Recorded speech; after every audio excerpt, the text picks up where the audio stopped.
안녕하세요. 예수비전 성결교회 안희한 목사입니다. 존 넬슨이라는 분이 계세요. 이분은 요한 웨슬레와 동시대 사람입니다. 아주 탁월하고 능력 있는 말씀 사역자였습니다. 이 존 넬슨과 요한 웨슬레가 코널이라는 지역에 전도 여행을 갔어요. 같이 복음을 전하러 돌아다닌 거예요. 이때의 일에 대해서 존 넬슨이 이렇게 글을 남겼습니다. 들어보세요. 전도 여행 중 웨슬레와 나는 바닥에서 잤습니다. 모텔 같은 거, 호텔 같은 거, 숙소가 없는 거죠. 웨슬레는 나의 외투를, 나는 신약 성경 주예서를 베개 대신으로 베고 잤습니다. 여기서 거의 3주간을 지낸 후 3주 동안 땅바닥에서 잔 거예요. 어느 아침 3시경에 웨슬레는 몸을 돌리다 내가 깬 것을 보고 내 옆을 툭 치면서 말하기를, 넬슨 형제여, 기뻐합시다.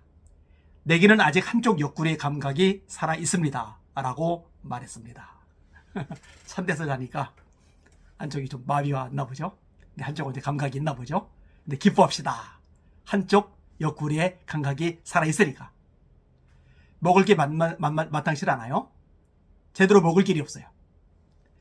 하루는 웨슬레가 설교를 하고 돌아오다가 산길 좌우에서 산딸기를 발견하였습니다.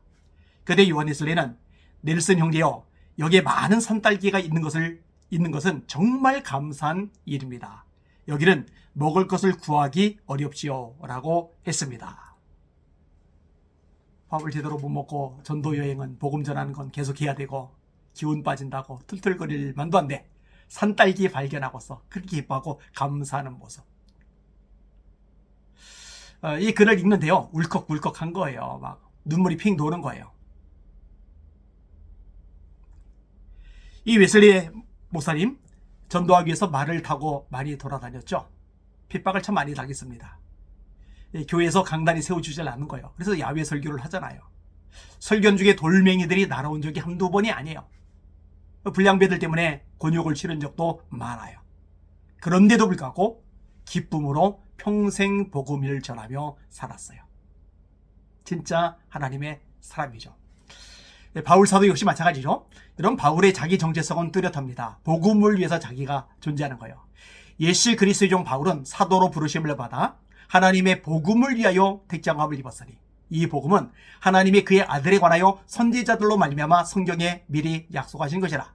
그의 아들에 관하여 말하면 육신으로는 다윗의 혈통에서 나셨고 성결의 영으로는 죽은 자들 가운데서 부활하여 하나님의 아들로 선포되셨으니 곧 우리 주 예수 그리스도시리라. 나는 복음을 위해서 선택받은 사람이야. 복음을 위해서 세워진 사람이야. 이 명확한 거예요. 이 복음의 능력에 대해서도 확신이 상당하죠. 로마서 1장 16절 17절, 내가 복음을 부끄러워하지 아니하노니 이 복음은 모든 믿는 자에게 구원을 주시는 하나님의 능력이 됨이니라. 첫째는 유대인에게로 또한 헬라인에게로다. 이 복음에는 하나님의 의가 나타나서 믿음으로 믿음에 이르게 하나니 기록된 바 의인은 믿음으로 말미암아 살리라 함과 같으리라. 이 복음에 능력이 있다. 아멘. 능력이 있죠. 이 복음을 위해서는요, 자기 목숨도 아깝게 생각하지 않아요. 사도행전 20장에 바울이 고백합니다. 보라, 이제 나는 성령에 매여 예루살렘으로 가는데 거기서 무슨 일을 만날는지 알지 못하노라.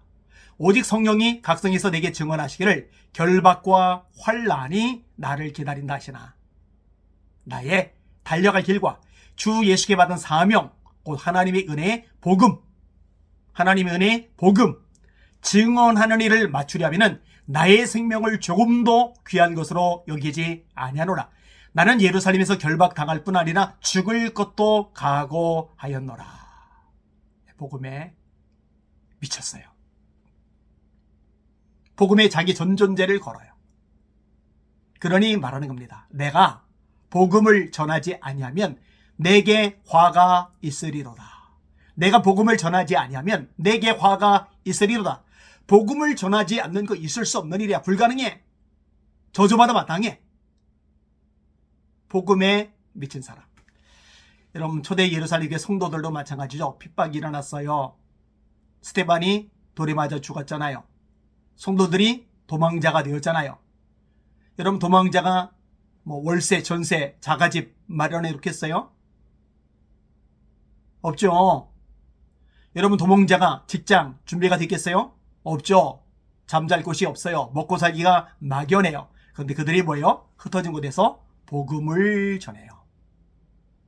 주의 손이 함께 하심에 허단 무리가 믿고 죽게 더하더라.